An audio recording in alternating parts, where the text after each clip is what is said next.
আলাইকুম। আসসালামু আলাইকুম ডিয়ার পার্টিসিপেন্ট। আমরা গত ক্লাসে মডিউল এটা শেষ করছিলাম। আজকে কথা ছিল যে মডিউল বিটা করব, সাথে আমরা ম্যাথটা করার জন্য প্রিপারেশন নিব। তো ম্যাথ করার জন্য কিছু জিনিস আগে থেকে জানতে হয়, যেটা আমি এই মডিউল বি যে থিওরিটিক্যাল যেগুলো আছে এইগুলো শেষে কিছু জিনিস আপনাদের সাথে আলোচনা করব, যাতে ম্যাথ করতে আমাদের সুবিধা হয়। তো আমি যেটা দেখছি কোশ্চেনের ট্রেন্ড অনুযায়ী ম্যাথ মূলত ওই যে এলসিআর এনএসএফআর এবং কমিউনিটি টিয়ার ওয়ান অর্থাৎ ব্যাজেল থ্রি থেকে ম্যাথগুলো দেয় সচরাচর। তো আমরা ব্যাচেলর থ্রি থেকে ম্যাথগুলো করব, কিছু এক্সট্রা বাইরে থেকে করব, যাতে আমাদের ম্যাথটুকু মিস না যায়।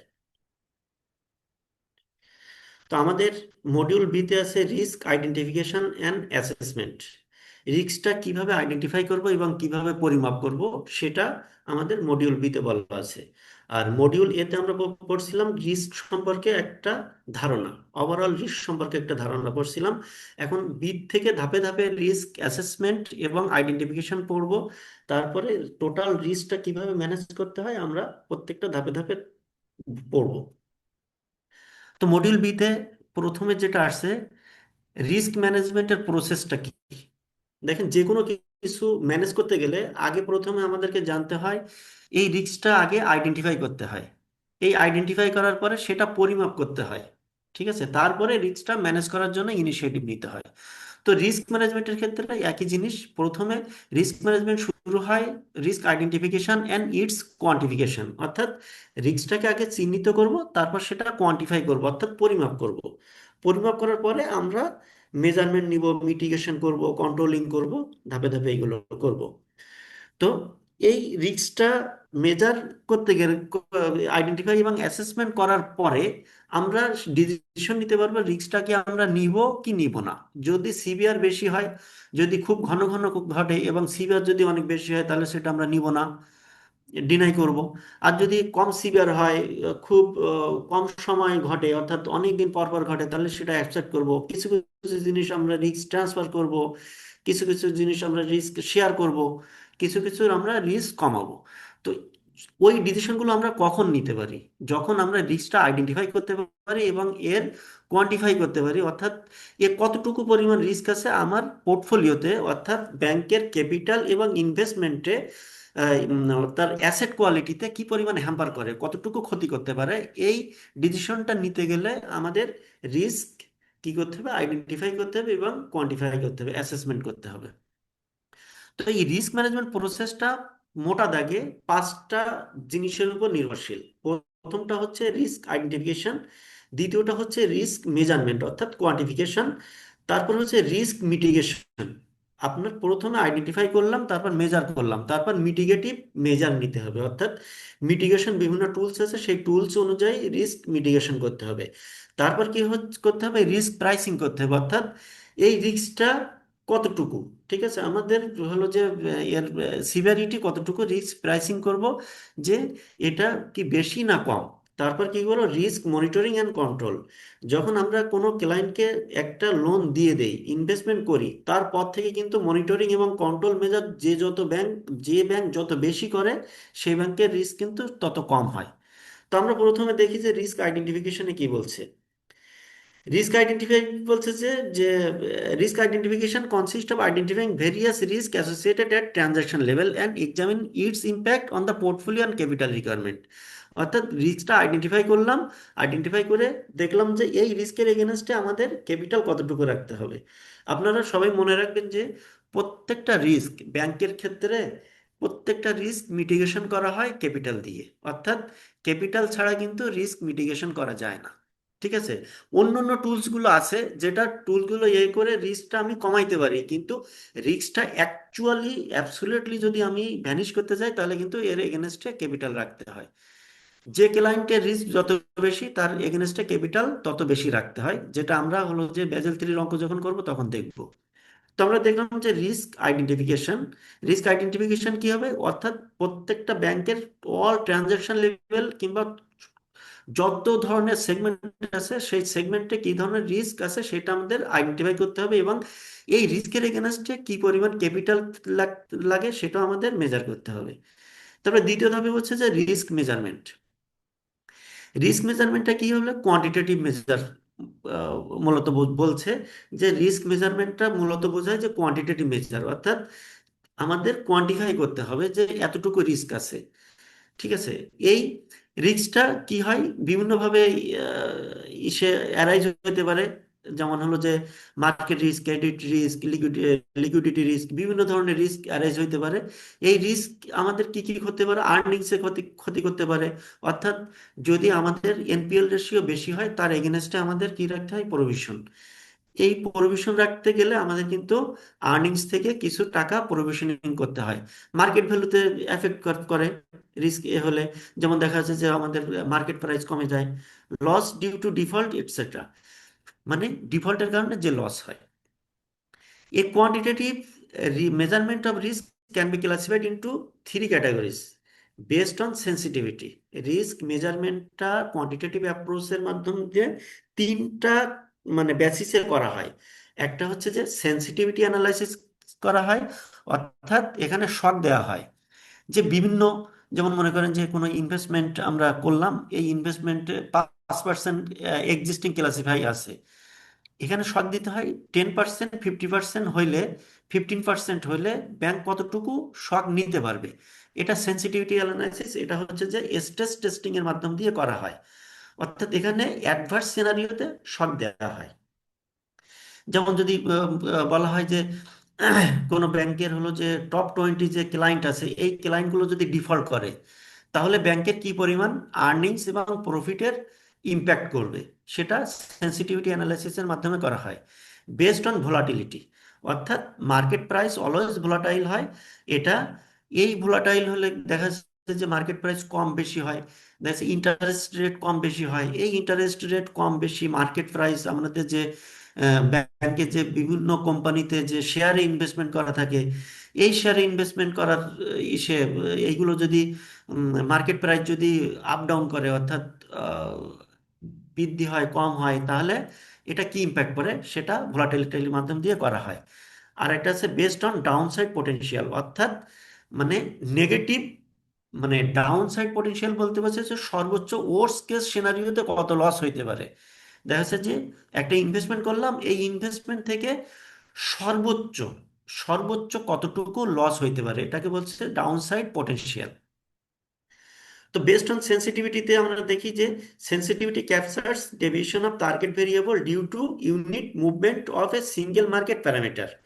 একটা সিঙ্গেল মার্কেট প্যারামিটার যদি আমি নেগেটিভ মুভমেন্ট করাই, দেখা যাচ্ছে ইন্টারেস্ট রেট যদি অ্যাডভার্সলি বাড়ে, অর্থাৎ আমরা ব্যাংকগুলা কি করে ক্লায়েন্টের কাছ থেকে ডিপোজিট নেয়, ডিপোজিটের যদি আমি বেশি রেটে ডিপোজিট নেই এবং কম রেটে লোন দেই, তাহলে কিন্তু এটা আমাদের বলছে কি যে অ্যাডভার্স ইন্টারেস্ট রেট, অর্থাৎ ডিপোজিটের রেট বেশি দামে আমি ডিপোজিট কিনছি এবং কম দামে ওই ডিপোজিটটা বিক্রি করছি।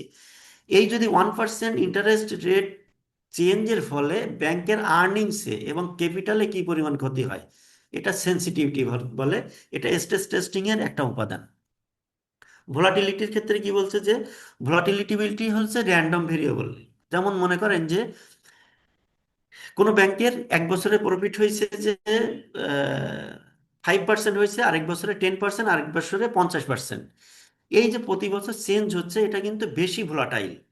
যেমন ইন্টারেস্ট রেটের ক্ষেত্রেও যদি বেশি ইন্টারেস্ট রেট, যদি আমরা যখন কোনো কাউকে লোন দেই, লোনটা দেখা যাচ্ছে যে এক বছরে 5% দিলাম, এক বছরে 10%, এক বছরে 15% দিলাম, যে যত বেশি ভোলাটাইল সে তত বেশি রিস্কি। তো এই ভোলাটিলটাইলটা মাপা হয় র্যান্ডম ভেরিয়েবলের ভিতরে, এখানে স্ট্যান্ডার্ড ডেভিয়েশন করা হয়। স্ট্যান্ডার্ড ডেভিয়েশনের মাধ্যম দিয়ে এই ভোলাটিলিটিটা আমাদের মেজার করতে হয়। স্ট্যান্ডার্ড ডেভিয়েশনের মান যত কম হয়, স্ট্যান্ডার্ড ডেভিয়েশন আমরা সবাই জানি যে স্ট্যান্ডার্ড ডেভিয়েশনের মান 0 থেকে 1-এর ভিতরে হয়, এই মান যত কম হয় তত কম রিস্কি। তো স্ট্যান্ডার্ড ডেভিয়েশনের মাধ্যম দিয়ে আমরা ভোলাটিলিটি মেজার করতে পারি। আরেকটা আছে ডাউন সাইড পোটেনশিয়াল, যেটা বললাম যে একটা ওর্স্ট কেস সিনারিওতে আমাদের সর্বোচ্চ ক্ষতি কেমন হইতে পারে সেটা ডাউন সাইড পোটেনশিয়ালের মাধ্যম দিয়ে মাপা হয়। তো এই হচ্ছে রিস্ক মেজারমেন্টে তিনটা মানে বেসড, এই তিনটা বেসিসের উপর ভিত্তি করে রিস্কটা মেজার করা হয়: সেন্সিটিভিটি, ভোলাটিলিটি আর ডাউনসাইড পটেনশিয়াল। তারপরে 3 নম্বরে রিস্ক ম্যানেজমেন্ট প্রসেসের 3 নম্বরে বলতেছে রিস্ক মিটিগেশন। রিস্ক মিটিগেশনটা কি? রিস্কটাকে কমাতে হবে, ঠিক আছে? রিস্ক এক্সপোজারটা আমাদের কমাইতে হবে যাতে ব্যাংক কম ক্ষতিগ্রস্ত হয়। এখন রিস্ক মিটিগেশন কিভাবে হইতে পারে? একটা আছে ক্রেডিট রিস্ক, অর্থাৎ ইনভেস্টমেন্ট রিস্ক ম্যানেজমেন্টের ক্ষেত্রে রিস্ক মিটিগেশনটা কি হইতে পারে? কোলেটারাল হইতে পারে, ঠিক আছে?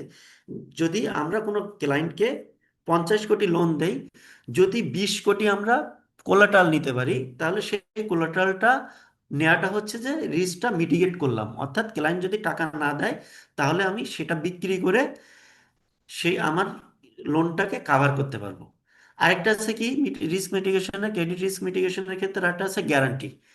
আমরা তো জানি যে আমরা লোন দিতে গেলে গ্যারান্টার লাগে। যদি গ্যারান্টিটা ভালোভাবে নিতে পারি, ভালো গ্যারান্টার যদি হয়, তাহলে ক্লায়েন্ট টাকা না দিলে তাহলে সেই গ্যারান্টারের কাছ থেকে আমরা টাকাটা আদায় করতে পারি।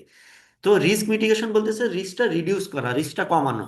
এটা হচ্ছে মানে কোলেটারের মাধ্যম দিয়ে হইতে পারে, আবার গ্যারান্টির মাধ্যম দিয়ে রিস্ক মিটিগেশন হইতে পারে। 4 নম্বর রিস্ক ম্যানেজমেন্ট প্রসেসর বলছে যে রিস্ক প্রাইসিং, অর্থাৎ আমি যে লোনটা ক্লায়েন্টকে দিচ্ছি, এই লোনটাকে প্রাইসিং করা, ঠিক আছে? এই প্রাইসিংটা কি হতে পারে, কোন কোন বেসিসের উপর হতে পারে? কস্ট অফ ডিপ্লয়েড ফান্ডস, অর্থাৎ আমি ক্লায়েন্টের কাছ থেকে যে ডিপোজিটটা নিয়েছি, এই ডিপোজিটটা আমি কত রেটে নিয়েছি।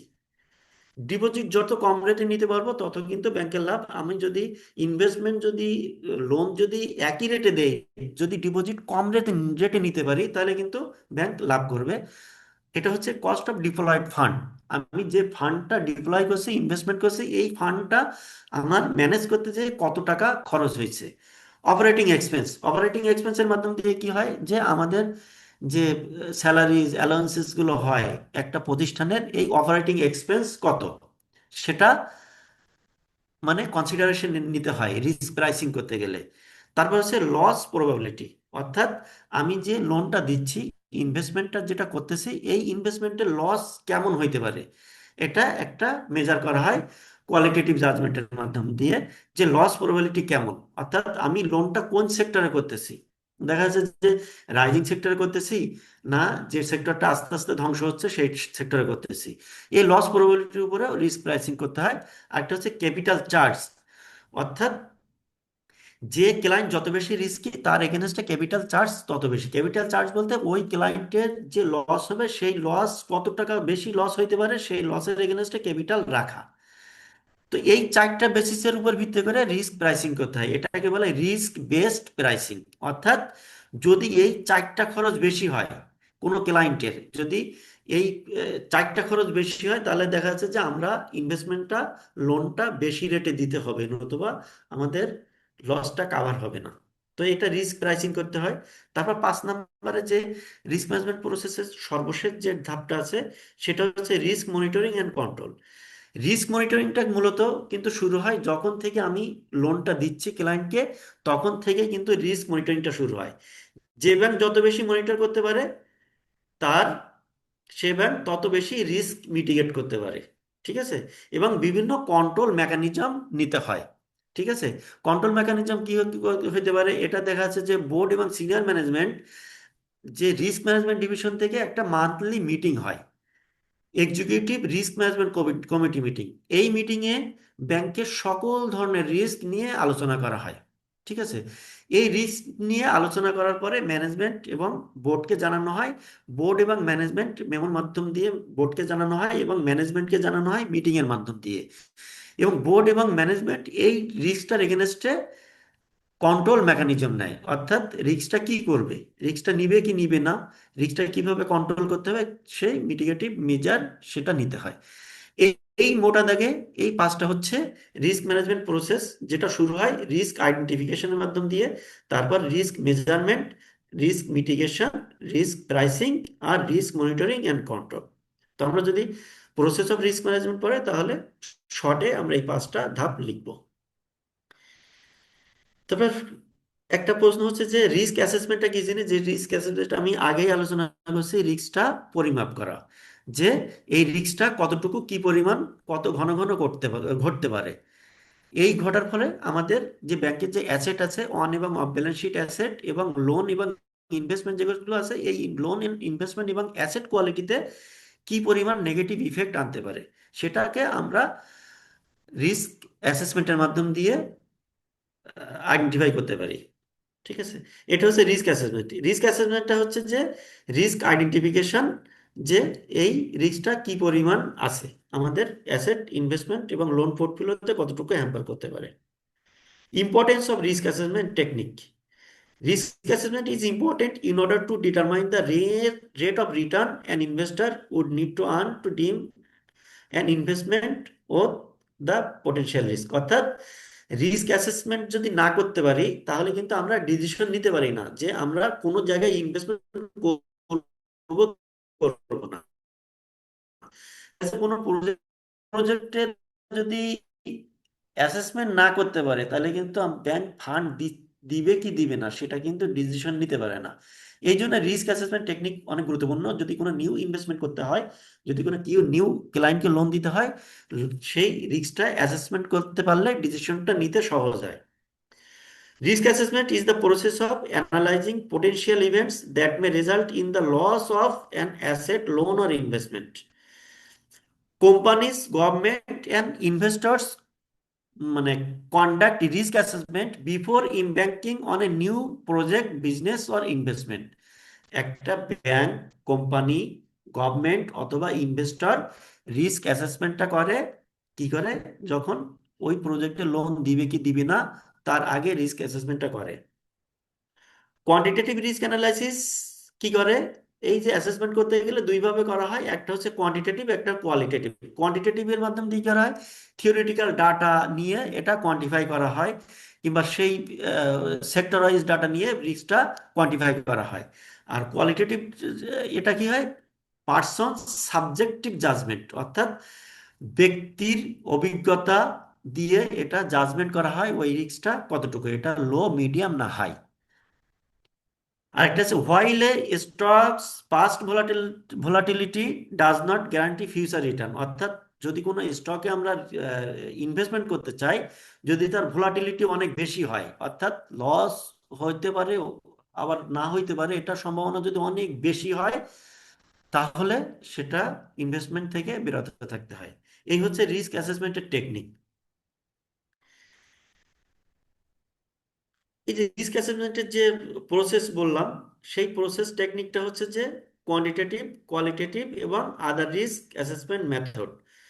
কোয়ান্টিটেটিভ অ্যাসেসমেন্টে কি বলছি, যে risk models and simulation test, এটা বিভিন্ন সিমুলেশন টেস্টের মাধ্যম দিয়ে করা হয়। এর বেস্ট এক্সাম্পল হচ্ছে মন্টি কার্লো সিমুলেশন। অর্থাৎ এখানে thousands of data, million billion of data নিয়ে স্যাম্পল নেওয়া হয়। অর্থাৎ এটা রিস্কি না কম রিস্কি। যেমন যদি আমি বলি যে ঢাকা শহরে মানুষের গড় উচ্চতা কত, আমরা এখানে যত বেশি স্যাম্পল নিব, যদি আমরা এই 5টা মানুষকে স্যাম্পল নেই, যে কোনোটা 5 ফুট 6 ইঞ্চি, কোনোটা 10 ইঞ্চি, কোনোটা 5 ফুট 11 ইঞ্চি, যদি এরকম করে যদি 5টা মানুষের স্যাম্পল নেয়, তাহলে কিন্তু সেই ডাটাটা কম অ্যাকুরেট হবে।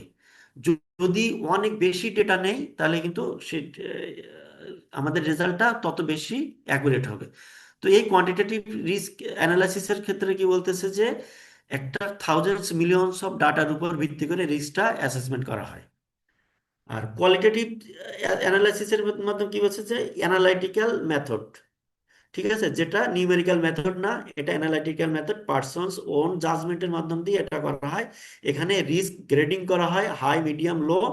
এই রিস্ক গ্রেডিং করা হয়, যেটা মনে করেন যে কোনো ক্লায়েন্টের কোয়ালিটেটিভ অ্যাসেসমেন্ট করতে হবে। কোয়ালিটেটিভ অ্যাসেসমেন্ট করতে গেলে কি করতে হবে, কি করা লাগে, আমাদের যে internal credit risk rating system আছে, আইসিআরআরএস, বা আমরা ইসলামী ব্যাংকগুলো যেগুলো বলি IIRRS, internal investment risk rating system. এখানে দেখবেন যে আপনারা কোয়ালিটেটিভ এবং কোয়ান্টিটেটিভ দুইটা অ্যাসেসমেন্টের মাধ্যম দিয়ে করা হয়। যেমন কোয়ালিটেটিভ অ্যাসেসমেন্টের ক্ষেত্রে বলছে যে এজ অফ দ্য বিজনেস, বিজনেসের এজ কতটুকু, যদি বিজনেসের এজ অনেক বেশি হয়, বেশি দিন ধরে ব্যাংকটা ওই বিজনেসটা সাস্টেন করতেছে, তাহলে কিন্তু এখানে রিস্ক কম। কারণ আমরা ফার্স্ট ডাটা নিয়ে দেখলাম কি যে না, এই বিজনেসটা, এই ক্লায়েন্টটা দীর্ঘদিন যাবত মানে রেপুটেশনের সাহায্যে, রেপুটেশনের সহ বিজনেস করতেছে, তার মানে এখানে রিস্ক কম। তাহলে আমরা এখানে কি বলতে পারি যে রিস্কটা লো। আবার যদি বিজনেসের এর যদি কম হয়, যদি 1 বছর কিংবা 2 বছর কিংবা নিউ প্রজেক্ট হয়, তাহলে কিন্তু আমরা বলতে পারবো না যে ওই ক্লায়েন্টটা ওই বিজনেসটা সাস্টেন করবে কিনা। এই জন্য কোয়ালিটেটিভের একটা ইয়ে আছে যে, মনে করেন যে edge of the business, management quality.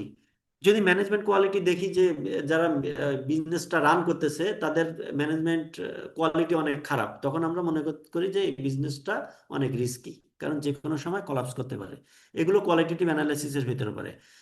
R other risk assessment মেথডের ভিতরে পড়ে যে ভ্যালুয়েটেড রিস্ক, অর্থাৎ একটা নির্দিষ্ট সময়ে একটা নির্দিষ্ট ভেরি কনফিডেন্স লেভেলে এই রিস্কটা কেমন হইতে পারে সেটা মেজার করা হয় এই ভ্যালুয়েটেড রিস্কের মাধ্যম দিয়ে, যেটা আমরা একটা অঙ্ক করাবো আপনাদের পরবর্তীতে।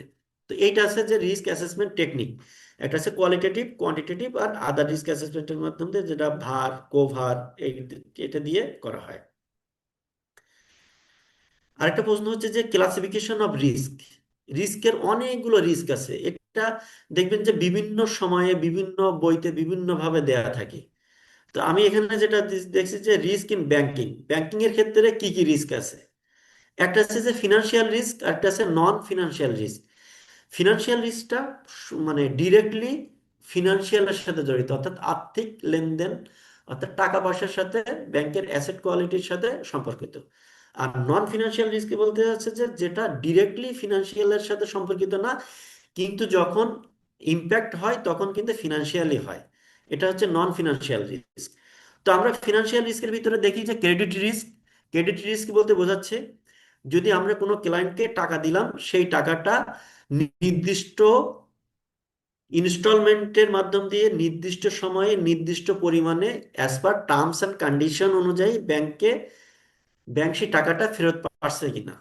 যদি ফেরত না পায় তাহলে সেটা ক্রেডিট রিস্ক। ফেরত না পেলে কি হবে, ব্যাংক কি লস করবে, ব্যাংকের প্রফিটে হ্যাম্পার করবে, ব্যাংকের অ্যাসেট কোয়ালিটিতে হ্যাম্পার করবে। এটা হচ্ছে ক্রেডিট রিস্ক। ঠিক আছে। আরেকটা আছে borrower risk, industry risk, portfolio risk. Borrower risk বলতে বড়োয়ার টাকা না দিলে সেটা বড়োয়ার রিস্ক, সেটাও ক্রেডিট রিস্কের অংশ। ইন্ডাস্ট্রি রিস্ক অর্থাৎ ওভারঅল ইন্ডাস্ট্রি যদি ডাউনগ্রেডেড হয় তাহলে সেটা ইন্ডাস্ট্রি রিস্ক। দেখ যেমন গত কয়েক বছরে দেখা যাচ্ছে যে আমাদের যে এগুলো স্টিল রিরোলিং মিলগুলো আছে, এই স্টিল রিরোলিং মিলগুলো কিন্তু এখন ডাউন সাইড, সবগুলো কিন্তু প্রায় লসে আছে। প্রত্যেকটা ব্যাংক দেখবেন যে এই স্টিল রিরোলিং মিলস, অর্থাৎ এই যে বিএসআরএম, কেএসআরএম, এই সমস্ত ফিল্ডে যে স্টিলের যে ফিল্ড আছে, এই সেগমেন্টে ব্যাংক ইনভেস্টমেন্ট করলে সেটা ব্যাংক লস করতেছে, তারা সঠিকভাবে বিজনেস করতে পারতেছে না, অর্থাৎ এই মার্কেটটা, ইন্ডাস্ট্রিটা কিন্তু এখন ডাউনগ্রেডেড। পোর্টফোলিও রিস্ক বলতে বোঝায় যে আমরা জানি ব্যাংকের একটা ব্যাংকিং বুক এবং ট্রেডিং বুক থাকে। ব্যাংকিং বুকে কি থাকে, অ্যাসেট থাকে অন ব্যালেন্স শিট এবং অফ ব্যালেন্স শিট, অর্থাৎ যেটা লোনস অ্যান্ড অ্যাডভান্স বলি। আর ট্রেডিং বুকে থাকে যেটা হচ্ছে যে আমরা যে টাকাটা শেয়ার ক্রয় বিক্রয় করি, অর্থাৎ ট্রেড করি, কেনা বেচা করি। যেমন কি হয়, শেয়ার মার্কেটে আমাদের অনেকগুলো ট্রেড হয়, যেমন আমরা বিভিন্ন কোম্পানিতে ব্যাংকগুলা মানে তার ইসে সিকিউরিটিজের মাধ্যম দিয়ে এই শেয়ার ট্রেড করে, বিভিন্ন কোম্পানির শেয়ারে ইনভেস্টমেন্ট করে। এটা হচ্ছে পোর্টফোলিও রিস্ক। তার হচ্ছে মার্কেট রিস্ক। মার্কেট রিস্কটা হচ্ছে যে মার্কেট ইন্টারেস্ট রেট হইতে পারে কিংবা মার্কেট প্রাইস আপ ডাউনের কারণে, ফ্লাকচুয়েশনের কারণে যে ব্যাংকের যে ফিনান্সিয়ালের যে ক্ষতি হয়, আর্নিংসের যে ক্ষতি হয়, সেটাকে হচ্ছে যে মার্কেট রিস্ক। মার্কেট রিস্কের ভিতরে কি কি থাকতে পারে, ইন্টারেস্ট রেট রিস্ক, অর্থাৎ ইন্টারেস্ট রেটটা কিন্তু মার্কেট রিস্কের ভিতরে, কারণ ইন্টারেস্ট রেটটা কিন্তু বাড়ে এবং কমে। আমরা যে বিভিন্ন কোম্পানির শেয়ারে ইনভেস্টমেন্ট করি, সেই শেয়ার প্রাইসও কিন্তু বাড়ে কমে। এবং মার্কেট ইন্টারেস্ট রেট কিন্তু, যেমন আমাদের ব্যাংকগুলোতে কি হয়, নেট ওপেন পজিশন থাকে, অর্থাৎ বিভিন্ন কারেন্সি ব্যাংকের কাছে থাকে। এই কারেন্সির যে রেট, এই রেট কিন্তু ফ্লাকচুয়েশনের মাধ্যম দিয়ে সেটা ব্যাংকের কিন্তু লাভ লস হয়। তো ইন্টারেস্ট রেট রিস্ক বলতে বোঝাচ্ছে যে ইন্টারেস্ট রেট কম বেশির মাধ্যমে, অর্থাৎ ইন্টারেস্ট রেট যদি অ্যাডভার্স মুভমেন্ট করে, অর্থাৎ আমরা যদি ডিপোজিট বেশি রেটে নেই এবং কম রেটে যদি লোন দেই, তাহলে সেটা interest rate risk. Exchange rate risk যেটা বললাম, যেটা ফরেন কারেন্সি এক্সচেঞ্জ রেট হইতে পারে, ঠিক আছে, নেট ওপেন পজিশন হইতে পারে। এই এক্সচেঞ্জের ফলে, অর্থাৎ এক্সচেঞ্জের ফলে, ফরেন কারেন্সি এক্সচেঞ্জের ফলে আমাদের ব্যাংকগুলোতে যে আর্থিক ক্ষতি হয় সেটা exchange rate risk. Equity market risk, equity market risk বলতে যেটা বিভিন্ন কোম্পানির শেয়ারে যে ইকুইটি, আমরা ব্যাংকগুলা বিভিন্ন কোম্পানির শেয়ারে যে লোনটা দেয়, ইনভেস্টমেন্টটা করে, সেটা কিন্তু ইকুইটি। ইকুইটি কোন পার্সপেক্টিভে? ইকুইটি মানে কি? ব্যাংকের কিন্তু ক্যাপিটাল। আমরা জানি ব্যাংকগুলাতে যদি করি, গোল্ডেন রুলস অফ হলো যে ইসে ইকুয়েশন যদি বলি, অ্যাকাউন্টিং এ যেটা বলি যে asset equal to liability plus honours equity. Equity বলতে ব্যাংকের ক্যাপিটালকে বোঝানো হচ্ছে। তদ্রূপ ভাবে আমরা যদি কোনো কোম্পানির শেয়ারে ইনভেস্টমেন্ট করি, তাহলে কিন্তু ওই শেয়ারটা ওই কোম্পানির ইকুইটি, অর্থাৎ তার ক্যাপিটাল। এই জন্য ইকুইটি মার্কেট রিস্ক বলতে ওই কোম্পানির শেয়ারে যে ইনভেস্টমেন্টটা করতেছি, এই যে শেয়ার প্রাইস হঠাৎ করে ডাউন হয়ে গেছে, কম হয়ে গেছে, আমরা দেখা যাচ্ছে যে কোনো শেয়ার 50 টাকা দিয়ে কিনেছি, দেখা যাচ্ছে যে 6 মাস পরে সেই শেয়ারের দাম হয়ে গেছে 10 টাকা।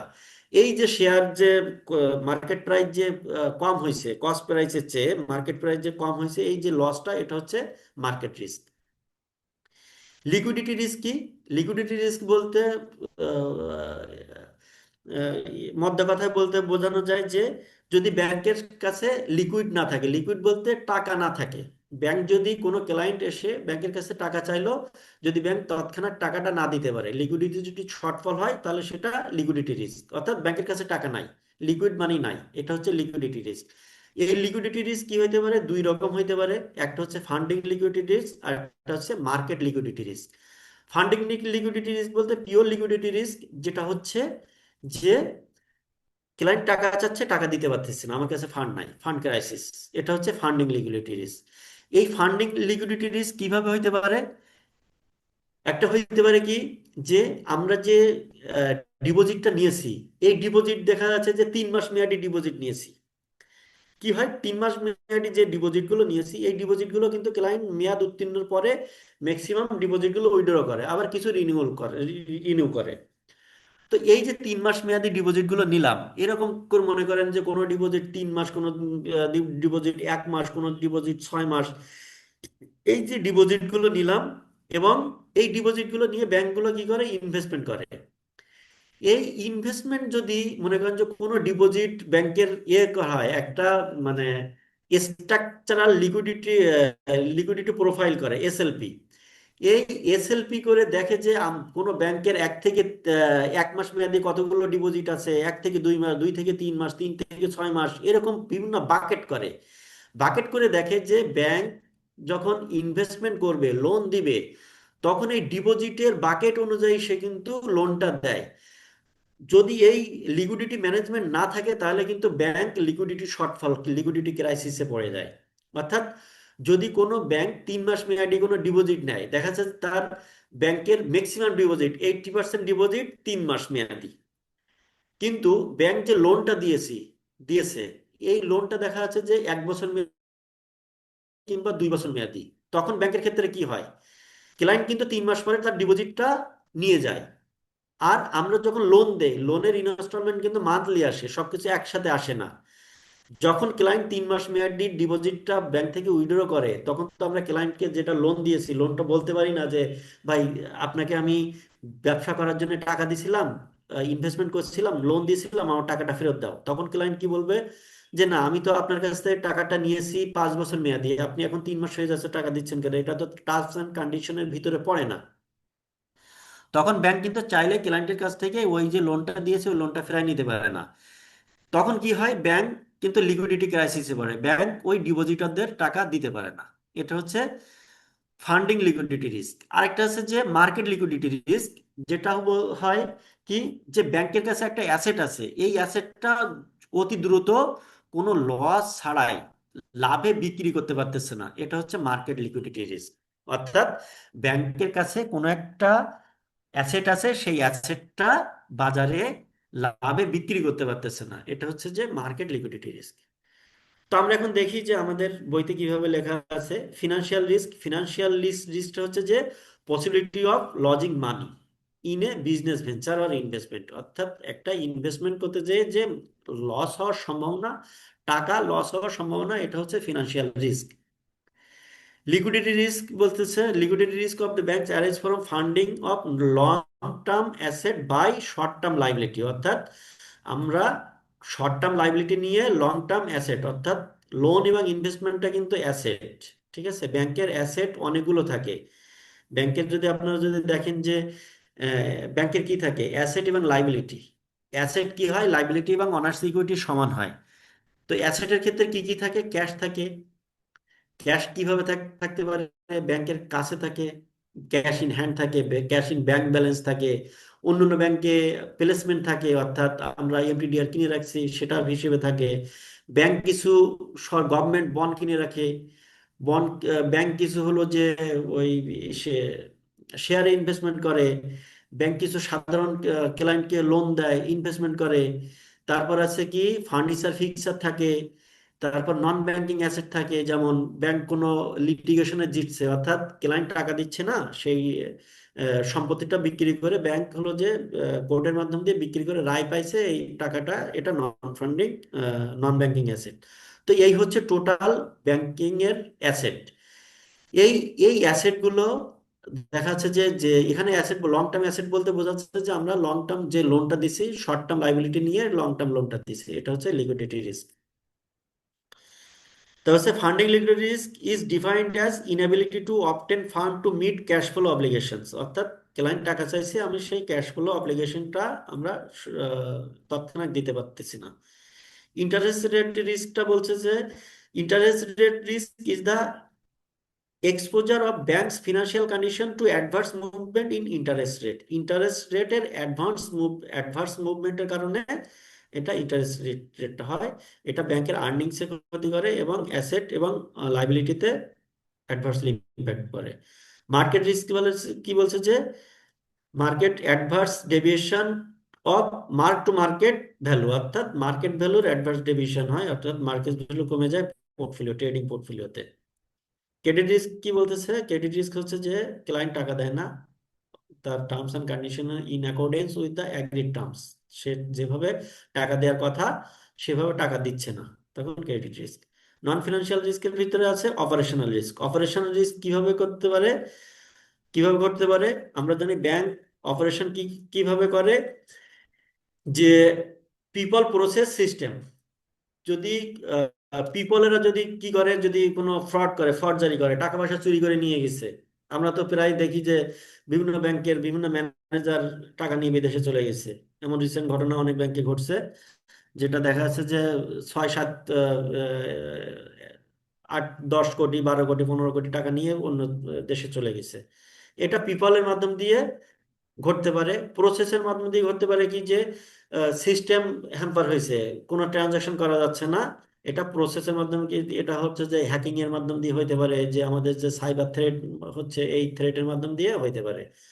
আর হচ্ছে একটা ইয়ে হইতে পারে যে এক্সটার্নাল ইভেন্ট, অর্থাৎ যদি ফ্লাড, সাইক্লোন, ভূমিকম্প, এখন তো ভূমিকম্প আমাদের নিত্যদিনের ইয়ে হচ্ছে, যে প্রতিদিন প্রায় ভূমিকম্প হচ্ছে, এইগুলো হলে ব্যাংক যে ক্ষতিগ্রস্ত হয়, সেটা হচ্ছে যে অপারেশনাল রিস্কের মাধ্যম দিয়ে। ট্রানজাকশন রিস্ক বলতে ব্যাংক ট্রানজাকশন করতে পারছে না, কন্টিনিউটি হ্যাম্পার হচ্ছে।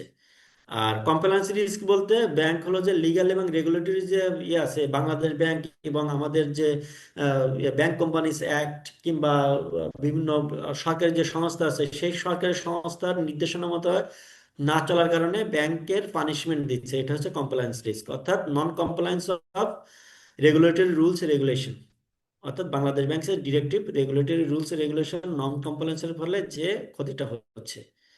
স্ট্র্যাটেজিক রিস্ক হচ্ছে যে মানে দেখা যাচ্ছে যে এটা কি কি হইতে পারে, স্ট্র্যাটেজিক রিস্কটা হইতে পারে যে কোনো একটা ডিসিশন নিতে হবে ব্যবসার ক্ষেত্রে, সেই বিজনেস ডিসিশনটা নিতে পারতেছে না।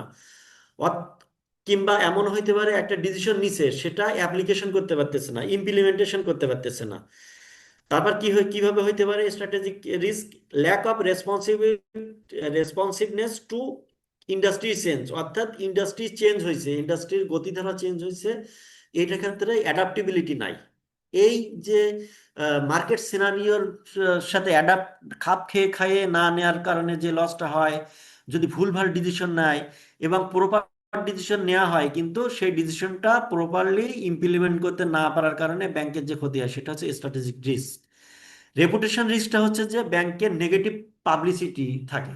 নেগেটিভ পাবলিসিটির কারণে ব্যাংকের কিন্তু রেপুটেশন লস হয়। আর ব্যাংকগুলা আপনারা জেনে রাখবেন, কিন্তু ব্যাংক বিজনেস করে রেপুটেশন বিজনেস, অর্থাৎ রেপুটেশন যদি হ্যাম্পার হয় তাহলে কিন্তু ব্যাংকের বিজনেস একেবারে তলানিতে ঠেকে। এটা হচ্ছে রেপুটেশন রিস্ক। এখন আমরা একটা দেখবো যে হোয়াট ইজ রিস্ক লাইকলিহুড, এবং এই রিস্ক লাইকলিহুডটা কেন রিস্ক ম্যানেজমেন্টের ক্ষেত্রে গুরুত্বপূর্ণ। রিস্ক লাইকলিহুড মানে কি, আপনারা এই নাম দেখে বুঝতে পারবেন। লাইকলিহুড মানে কি, ঘটার সম্ভাবনা। রিস্কটা ঘটার সম্ভাবনা কেমন, অর্থাৎ এটা কি ঘন ঘন ঘটে না, মানে অনেক অনেক দিন পর পর ঘটে। এটা হচ্ছে risk likelihood. Risk likelihood is a qualitative assessment that explains how likely a risk will occur. কত ঘন ঘন একটা রিস্ক ঘটে, এই রিস্ক ঘটার সম্ভাবনাটাকে রিস্ক লাইকলিহুড বলে। রিস্ক লাইকলিহুড মূলত মেজার করা হয় কোয়ালিটেটিভ অ্যাসেসমেন্টের ক্ষেত্রে। ঠিক আছে।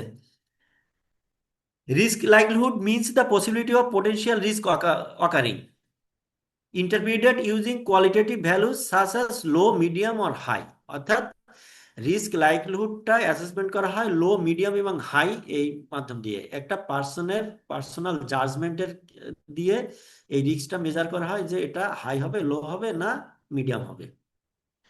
এই রিস্ক লাইকলিহুডটা কেন গুরুত্বপূর্ণ? মনে করেন যে আমরা কোনো রিস্ক লাইভলিহুড করলাম না, অর্থাৎ হাই, মিডিয়াম, লো এরকম কোনো ক্যাটাগরাইজেশন করলাম না। না করার কারণে আমরা কি করতে পারি, কি হয় ব্যাংকের ক্ষেত্রে, কোনো ফিনান্সিয়াল ইনস্টিটিউশনের ক্ষেত্রে কি হইতে পারে, যে আমরা কোনো ক্যাটাগরাইজেশন না করার কারণে দেখা যাচ্ছে যেটা কম রিস্কি তার উপর গুরুত্ব বেশি দিয়ে ফেলাইছি, এবং যেটা বেশি রিস্কি সেটার উপর ইম্পর্টেন্স কম দিয়েছি। এটা যাতে না হয় এই জন্য রিস্কগুলো গ্রেডিং করা হয়। অর্থাৎ এটা লো, মিডিয়াম না হাই, যে রিস্কটা যত বেশি হাই সেই রিস্কের ক্ষেত্রে কন্ট্রোল, মনিটরিং, মেজারমেন্ট তত বেশি নিতে হয়, সেটা তত বেশি আমাদের মনিটর করতে হয়। আর যেটা কম সেটা আমাদের অল্প মনিটর করলে হয়। আপনারা দেখবেন যে প্রত্যেকটা ব্যাংকের কিন্তু মানে রিস্ক মনিটরিং ডিপার্টমেন্ট থাকে। এই মনিটরিং ডিপার্টমেন্টটা গুলো কি করে, স্ট্রেস অ্যাকাউন্ট আছে যে অ্যাকাউন্টগুলো টাকা দিচ্ছে না, সেই স্ট্রেস অ্যাকাউন্টগুলো কিন্তু মনিটরিং করে যে আপনারা টাকা দিচ্ছেন না, কি সমস্যা, টাকা আমাদের এইভাবে দিতে হবে, মানে তাদেরকে রেগুলার মানে ফলো আপ করা, যাতে তারা টাকাগুলো দিয়ে দেয়। এবং তারা যদি ব্যবসা পরিচালনার ক্ষেত্রে কোনো কমপ্লেক্সিটি ফেস করে তাহলে কিন্তু রিস্ক মনিটরিং ডিপার্টমেন্ট এরা বিভিন্ন যুক্তি পরামর্শ দিয়ে হেল্প করে, যাতে ব্যাংকটা ভালোভাবে চলে, ব্যাংক যে টাকাটা দিয়েছে সে টাকাটা সঠিকভাবে ফিরে আসে। এখন এবার দেখবো যে রিস্ক লাইকলিহুড স্কেল, অর্থাৎ এই যে আমরা লো, মিডিয়াম, হাই করলাম, এই লাইকলিহুড স্কেলটা কি, এটার ইফেক্টটা মানে কত ঘন ঘন ঘটতে পারে। এই লাইকলিহুড স্কেলটা অ্যাজ পার আপনাদের মডিউল দিছে কি, যে আমরা নিচ থেকে আসি এক থেকে, মডিউল কিন্তু এইভাবে আছে 5 4 3 2 1। অর্থাৎ এখানে যেহেতু লাইকলিহুড রিস্কের ক্ষেত্রে বলছে, সেহেতু 5 মানে কিন্তু সবচেয়ে বেশি খারাপ এবং 1 মানে কিন্তু কম খারাপ। ঠিক আছে। তো রেয়ারের ক্ষেত্রে কি বলছে, যেটা 1 নাম্বার রেয়ার, অর্থাৎ বলছে যে ভেরি আনলাইকলি, অর্থাৎ না ঘটার সম্ভাবনা বেশি, বাট নট ইম্পসিবল। না ঘটার সম্ভাবনা বেশি কিন্তু একেবারে ইম্পসিবল, ঘটবে না এরকমটা না। ঠিক আছে। এটা 10 বছরের ভিতরে ঘটার সম্ভাবনা কম। ঠিক আছে। এটা দেখা যাচ্ছে যে 12 15 20 বছর কিংবা জীবদ্দশায় একবার ঘটতে পারে, এটা হচ্ছে রেয়ার। এটা হচ্ছে লাইকলিহুড স্কেল, অর্থাৎ কত ঘন ঘন ঘটতে পারে এর উপর স্কেল করা হয়, স্কেলিং করা হয় 1 থেকে 5 পর্যন্ত। যেটা 1 নাম্বার স্কেলটা হচ্ছে রেয়ার, যেটা হচ্ছে যে মানে না ঘটার সম্ভাবনা বেশি কিন্তু একেবারে ঘটে না, সেটা না ঘটতেও পারে। আনলাইকলি মানে কি, আনলাইকলি মানে না ঘটার সম্ভাবনা। ঠিক আছে। ঘটতে পারে, দেখা যাচ্ছে যে প্লাউসিবল বলতে কি বোঝায়, প্লাউসিবল বলতে বোঝায় যে বিভিন্ন ডাটা অ্যানালাইসিস, ব্যক্তিগত মানে অ্যানালাইসিসের মাধ্যম দিয়ে মনে হচ্ছে যে এটা ঘটতে পারে, কিন্তু ঘটেছে এমন কোনো মানে নাই, এমন কোনো প্রমাণ নাই। ঠিক আছে, আনলাইকলি, না ঘটার সম্ভাবনা। Could ochre 5 to 10 year period, মানে 5 থেকে 10 বছর পিরিয়ডে ঘটতে পারে এটা। রেয়ার মানে খুব রেয়ার, ভেরি আনলাইকলি মানে না ঘটার সম্ভাবনা মানে খুবই বেশি। আর আনলাইকলি মানে না ঘটার সম্ভাবনা আছে, কিন্তু এটা 5 থেকে 10 বছরের ভিতরে ঘটতে পারে। পসিবল, পসিবল বলতেছে যে এটা 5 ইয়ার পিরিয়ড, অর্থাৎ 5 বছরের ভিতরে এটা ঘটতে পারে। লাইকলি, লাইকলি বলছে যে হাই প্রবাবিলিটি, ঘটার সম্ভাবনা বেশি, বছরে একবার ঘটতে পারে।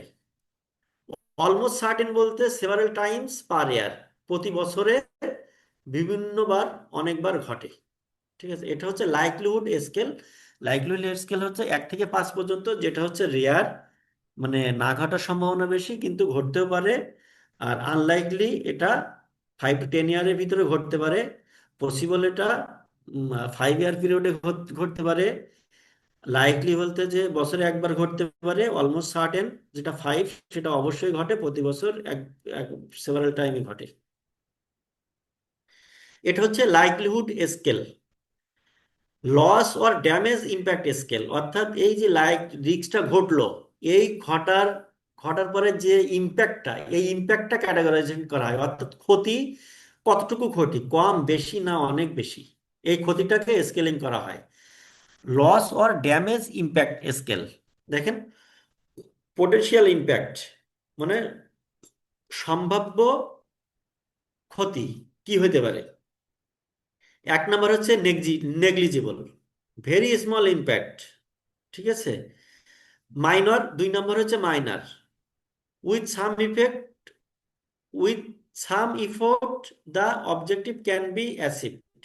এটা যখন ঘটে, যখন ইম্প্যাক্ট হয় নেগেটিভলি, তখন কম ইফোর্ট দিয়ে এটা মিটিগেট করা যায়।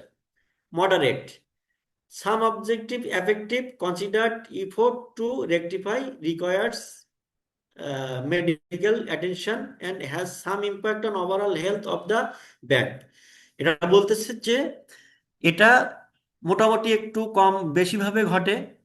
মডারেটটা বলতেছে একটু বেশি ভাবে ঘটে, কিন্তু এটার খুব অ্যাটেনশন দিলে এটা ড্যামেজটা আমরা রেকটিফাই করতে পারি। মেজার বলতেছে যে মোস্ট অবজেক্টিভ থ্রেটেন, অর্থাৎ ব্যাংকের যে অবজেক্টিভস গুলো আছে, লক্ষ্যগুলো আছে, এইগুলোর অনেকগুলো ক্ষতিগ্রস্ত হয়। ওয়ার ওয়ান সিভিয়ারলি অ্যাফেক্টেড, এবং একটি খুব বেশিভাবে ক্ষতিগ্রস্ত হয়। ক্যাটাস্ট্রফিক বলছে যে সেভারেল সিভিয়ারলি অ্যাফেক্টেড, অর্থাৎ সবগুলো অর্গান ক্ষতিগ্রস্ত হয় সিভিয়ারলি।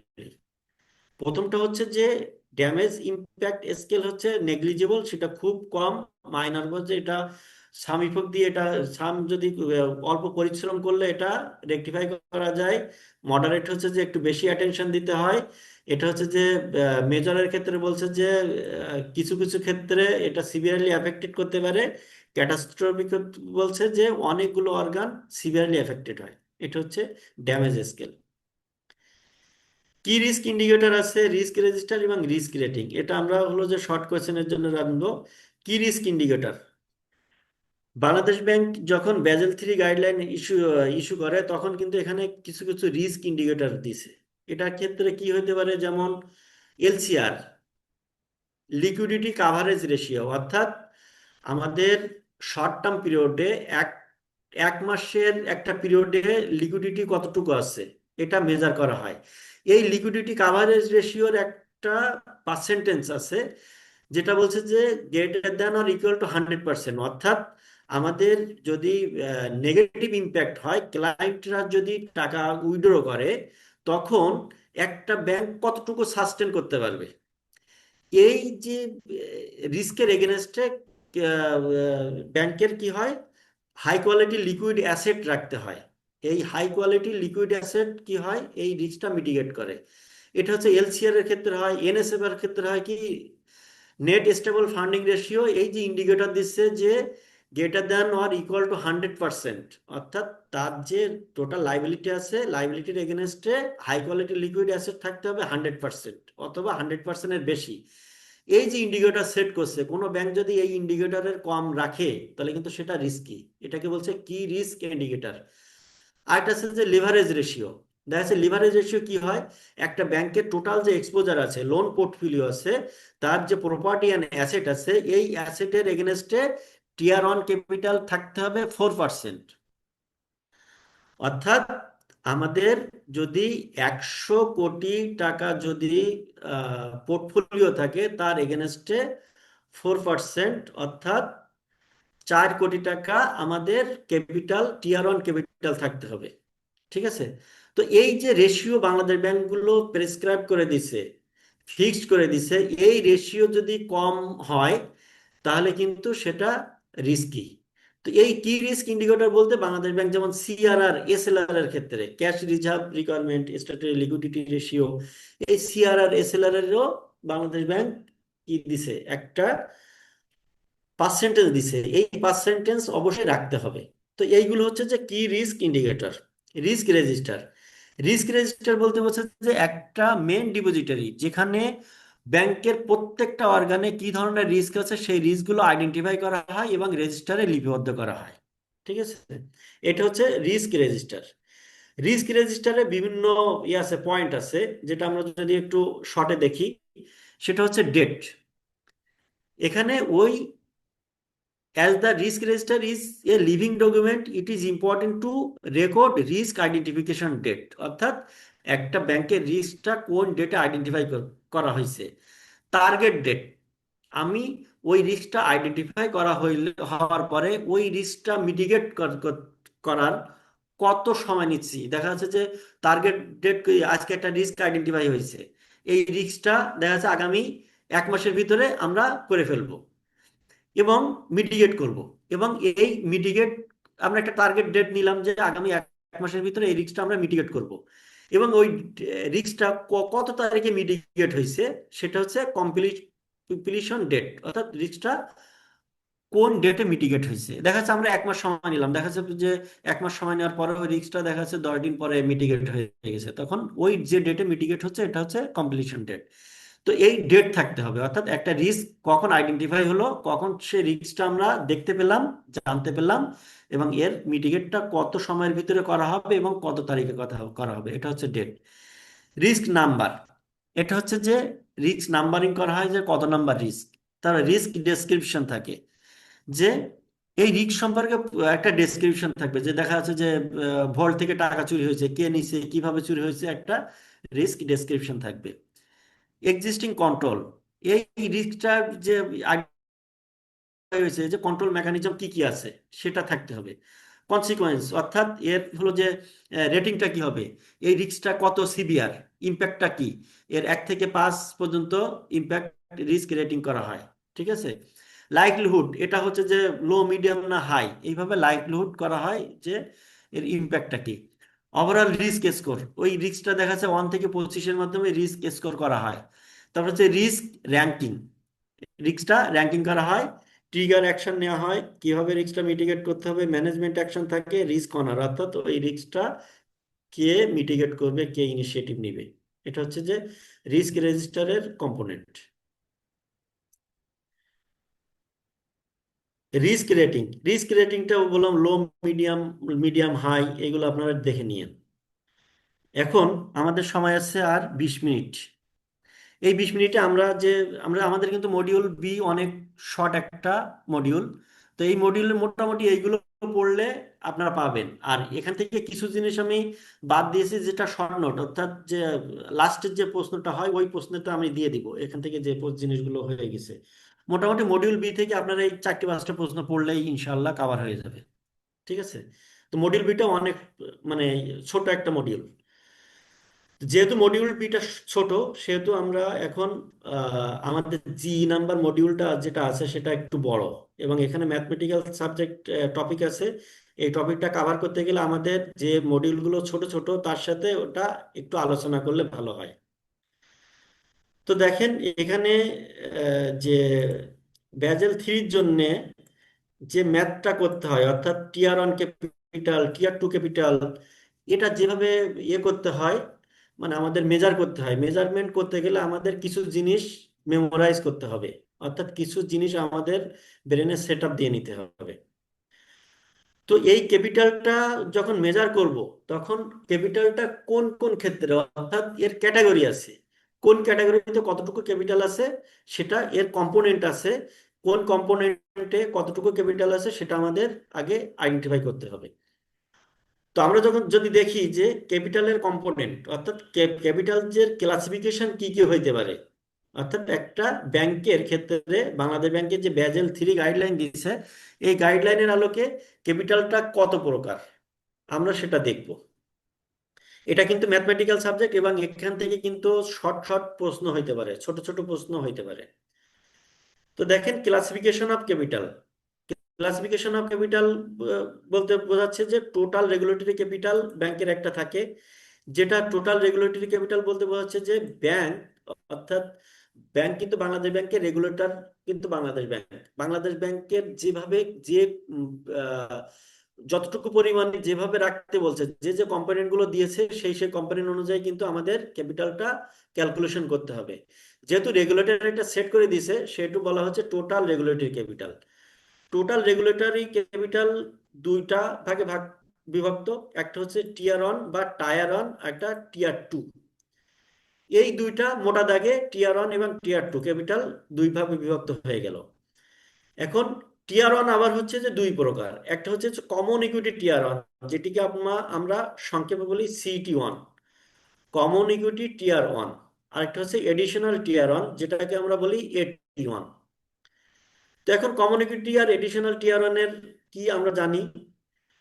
টিয়ার ওয়ান ক্যাপিটাল বলতে কি বোঝাচ্ছে? টিয়ার ওয়ান ক্যাপিটাল বলতে বোঝাচ্ছে এটা কোর ক্যাপিটাল, অর্থাৎ একটা ব্যাংক রান করতে গেলে যে ক্যাপিটাল গুলো অবশ্যই দরকার হয়, এটা হচ্ছে যে core capital, tier one capital. আর টিয়ার টু ক্যাপিটাল বলতে বোঝাচ্ছে যে সাপ্লিমেন্টারি ক্যাপিটাল, যেটা না হইলেও ব্যাংক রান করতে পারে, যেটা দরকার নাই মূলত। এই জন্যে এই যে টিয়ার ওয়ান ক্যাপিটাল, তো কোর ক্যাপিটাল, এই কোর ক্যাপিটালের ক্ষেত্রে কিছু মিনিমাম রিকোয়ারমেন্ট দিয়েছে, ঠিক আছে, যেটা টিয়ার ওয়ানের ক্ষেত্রে দিয়েছে এবং CET1 এর ক্ষেত্রে দিয়েছে। এবং এই যে টিয়ার টুর ক্ষেত্রে দিয়েছে কি, যেহেতু এটা কোর ক্যাপিটাল না, ক্যাপিটাল নেচারের না, কিন্তু বাংলাদেশ ব্যাংক বলছে যে না, এটা আপনারা ক্যাপিটাল হিসেবে কনসিডার করতে পারবেন। যেহেতু এটা কোর ক্যাপিটাল নেচারের না, সাপ্লিমেন্টারি ক্যাপিটাল, সেহেতু বলছে যে যে যখন টোটাল রেগুলেটরি ক্যাপিটালের পার্সেন্টেজ করবেন, তখন এই সাপ্লিমেন্টারি ক্যাপিটাল আপনি বেশি রাখতে পারবেন না, আপনার কোর জিনিসটা বেশি রাখতে হবে। সেজন্য টিয়ার ওয়ানের ক্ষেত্রে, CET1 এর ক্ষেত্রে কি দিছে, মিনিমাম রিকোয়ারমেন্ট, অর্থাৎ আপনাকে এতটুকু ক্যাপিটাল অবশ্যই রাখতে হবে। এবং টিয়ার টুর ক্ষেত্রে যেটা বলছে যে এটা যেহেতু কোর ক্যাপিটাল না, সেহেতু এটা আপনি মানে বেশি রাখতে পারবেন না, বেশি রেখে আপনি টোটাল রেগুলেটরি ক্যাপিটাল বেশি করতে পারবেন না, ঠিক আছে। তো টিয়ার টুর ক্ষেত্রে ম্যাক্সিমাম একটা লিমিট দিছে, আর টিয়ার ওয়ানের ক্ষেত্রে দিছে কি মিনিমাম লিমিট, যেটা খারাপ জিনিস সেটা বলছে যে তুমি খারাপ জিনিস বেশি রাখতে পারবো না, এতটার বেশি রাখতে পারবে না। এটা ব্যাংক, বাংলাদেশ ব্যাংক এটা প্রেসক্রাইব করে দিছে। আর যেটা ভালো জিনিস বলছে, এটা ভালো জিনিস, অবশ্যই এটা কমপক্ষে এতটুকু থাকতে হবে। তো আমরা এখন দেখি যে এটা আমি বললাম যে ওভারঅল একটা আলোচনা করলাম। কম্পোনেন্ট অফ ক্যাপিটালের ক্ষেত্রে কি বলছে যে টিয়ার ওয়ানের কি বলছি, AT1 আর CET1।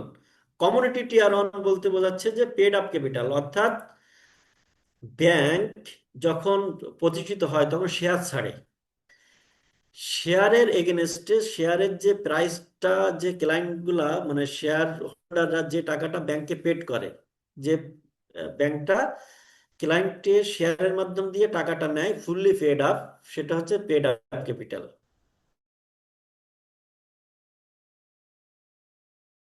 নন রিপেবল শেয়ার, শেয়ার ছাড়ে তখন শেয়ার প্রিমিয়াম ছাড়ে, অর্থাৎ বেশি দামে কিছু শেয়ার ছাড়ে, ঠিক আছে। দেখা যাচ্ছে যে একটা শেয়ারের বুক ভ্যালু আছে, এখন শেয়ারের জন্য অ্যাপ্লিকেশন করে। তো এই টাকাটা ব্যাংক কি করে, যখন যেসব সমস্ত শেয়ার হোল্ডাররা সিলেক্টেড হয় ব্যাংকের শেয়ার কেনার জন্য, সেই শেয়ারের যে এক্সট্রা টাকাটা ব্যাংক কিন্তু দেয় না, এটাকে বলছে non repayable share premium account. Statutory reserve, statutory reserve বলছে বলছে যে বাংলাদেশ ব্যাংক প্রত্যেকটা ব্যাংকের ক্ষেত্রে বলছে যে নেট প্রফিট বিফোর ট্যাক্সের 20%, ব্যাংকগুলো কি হয় যে প্রতি বছর যে লাভ করে না, নেট প্রফিট বিফোর ট্যাক্স, ব্যাংকের লাভ কিভাবে হয়, একটা হয় ইনভেস্টমেন্ট ইনকাম, অপারেটিং ইনকাম, তারপর অপারেটিং ইনকাম থেকে কি করে অপারেটিং এক্সপেন্স বাদ দেয়, অপারেটিং এক্সপেন্স বাদ দিয়ে আমাদের নেট ইনকাম বিফোর ট্যাক্স বাইর হয়। এই নেট ইনকাম বিফোর ট্যাক্সের কমপক্ষে 20% রিজার্ভ আকারে আকারে জমা রাখতে হবে ব্যাংকের কাছে। এটাকে বলে স্ট্যাটিউটরি রিজার্ভ, অর্থাৎ বিধিবদ্ধ সঞ্চিতি। আপনাকে অবশ্যই 20% যে লাভ করবেন সে লাভের 20% আপনারা ক্যাপিটাল হিসেবে সঞ্চিতি রাখবেন। কেন? কারণ হচ্ছে ব্যাংক ক্লায়েন্টের টাকা নিয়ে বিজনেস করে, ঠিক আছে? যেহেতু ডিপোজিটরদের স্বার্থই কিন্তু মোস্ট প্রায়োরিটি, যাতে ব্যাংক কলাপস করলে এই ক্যাপিটাল থেকে ব্যাংকের ক্লায়েন্টগুলোকে টাকা দেয়া যায়, এটা স্ট্যাটিউটরি রিজার্ভ। আর একটা আছে যে জেনারেল রিজার্ভ। ব্যাংক কি করে, তার প্রফিট থেকে কিছু টাকা জেনারেল রিজার্ভ হিসেবে রেখে দেয়। কেন রেখে দেয়? এটা বিভিন্ন পারপাজে হইতে পারে। হঠাৎ করে কোনো খরচ আছে, দেখা যাচ্ছে যে 2025 সালে একটা ফিল্ডে কোনো খরচ হয় না, ব্যাংকের অতিরিক্ত খরচ হয় না, কিন্তু 26 সালে দেখা যাচ্ছে যে কোনো একটা কারণে ব্যাংকের অতিরিক্ত খরচ হচ্ছে। সেই অতিরিক্ত খরচটা যাতে মিট আপ করা যায়, তখন সেটা ব্যাংক কি করে, এই অতিরিক্ত খরচটা মিট আপ করার জন্য একটা জেনারেল রিজার্ভ, সাধারণ সঞ্চিতি হিসেবে কিছু টাকা জমা রাখে। আরেকটা আছে যে রিটেন আর্নিংস, ব্যাংকের যে ইনকামের কিছু টাকা রিটেন করে রাখে, সেটা হচ্ছে রিটেন আর্নিংস ফরম্যাটে থাকে। এটা কি হইতে পারে, ব্যাংক রিটেন আর্নিংস থেকে কি করতে পারে, আমাদের মানে ইয়ে দিতে পারে, ডিরেক্টর স্যারদের ডিভিডেন্ড দিতে পারে, আমাদের যে পারফরমেন্স বোনাস দিতে পারে, রিটেন আর্নিংস থেকে ব্যাংক এগুলো দেয়। ডিভিডেন্ড ইকুয়ালাইজেশন রিজার্ভ, অর্থাৎ কোন ব্যাংক দেখা আছে যে মালিকদের যে ডিভিডেন্ডটা দেয়, অর্থাৎ মালিকরা কি ব্যাংকে শেয়ার করছে না, ব্যাংকে কি টাকা বিনিয়োগ করছে, এই বিনিয়োগের বিপরীতে ব্যাংক কি মালিকদের টাকা দেয়, এটা হচ্ছে শেয়ার হোল্ডার হইতে পারে, ব্যাংকের যে বিভিন্ন ডিরেক্টর আছে তাদের। সেই ব্যাংক দেখা যাচ্ছে যে একটা নির্দিষ্ট পরিমাণ টাকা দেয়। কি হইতে পারে, কোনো কোনো ব্যাংক দেয় 15%, কোনো কোনো ব্যাংক দেয় 10%। এই যে 10-15% টাকাটা দিচ্ছে, এই টাকাটা দেখা যাচ্ছে যে 25 সালে কোনো ব্যাংক দিচ্ছে 15%, 26 সালে এসে দেখা যাচ্ছে যে ব্যাংকের লাভ কম হয়েছে, তখন ব্যাংক দেখছে যে আমি 25 সালে 15% দিয়েছি, 26 সালে যদি 10% দেয়, তাহলে এমডি স্যার মনে করছে যে আমার চাকরিটা থাকবে না। তখন কি করে, যে বছরে বেশি লাভ হয় সেই বছরে একটু বেশি টাকা জমা রাখে। কিসের কারণে? যাতে 25 সালের অনুযায়ী 25 সালের মতো 26 সালেও যাতে লস হইলেও, কম লাভ হইলেও ব্যাংক একই হারে ডিভিডেন্ড দিতে পারে। এই জন্য এই খাতে ডিপোজিটাইজেশন রিজার্ভ নামে একটা রিজার্ভে ব্যাংক টাকা জমা রাখে। মাইনরিটি ইন্টারেস্ট ইন সাবসিডারিজ, অর্থাৎ আমাদের ব্যাংকগুলোর যে সিকিউরিটিজ কোম্পানিজ আছে, এই সিকিউরিটি কোম্পানি থেকে যে লাভটা পায়, ওখানে যে ইনভেস্টমেন্ট করা আছে যে লাভটা পায়, সেটা হচ্ছে মাইনরিটি ইন্টারেস্ট ইন সাবসিডিয়ারি। তো এই যে কমিউনিটি টিয়ার অন, আপনারা যখন অঙ্ক করবেন তখন কিন্তু বলবে যে এই ক্যাপিটালের কম্পোনেন্ট থাকবে, ঠিক আছে? যে paid up capital, statutory reserve, retained earnings, এত এত কোটি টাকা আপনারা কমিউনিটি টিয়ার অন কত টাকা বাইর করেন, ঠিক আছে? তখন কিন্তু আমরা আমরা যদি জানি যে এই এই এগুলো নিয়ে, উপাদানগুলো নিয়ে আমাদের কমিউনিটি টিয়ার অন হয়, তখন আমরা কিন্তু ইজিলি যোগ করে দিয়ে কমিউনিটি টিয়ার অন ক্যাপিটালটা বাইর করতে পারবো। আরেকটা আছে কি, যে এখানে আপনার মনে রাখবেন যে কমিউনিটি টিয়ার ওয়ান ক্ষেত্রে, টিয়ার ওয়ান নির্ণয়ের ক্ষেত্রে রেগুলেটর কি বলছে, যে কিছু জিনিস ইয়ে করতে, অ্যাডজাস্টমেন্ট করতে বলছে।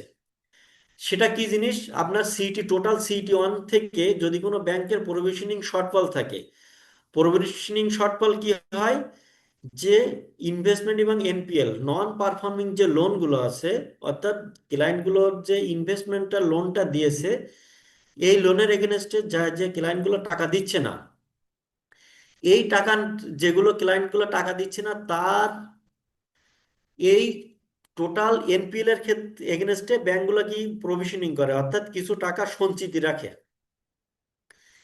যেমন এসএসডিএফ বিএল এর ক্ষেত্রে 100%, 20%, 50% প্রভিশনিং করতে হয়।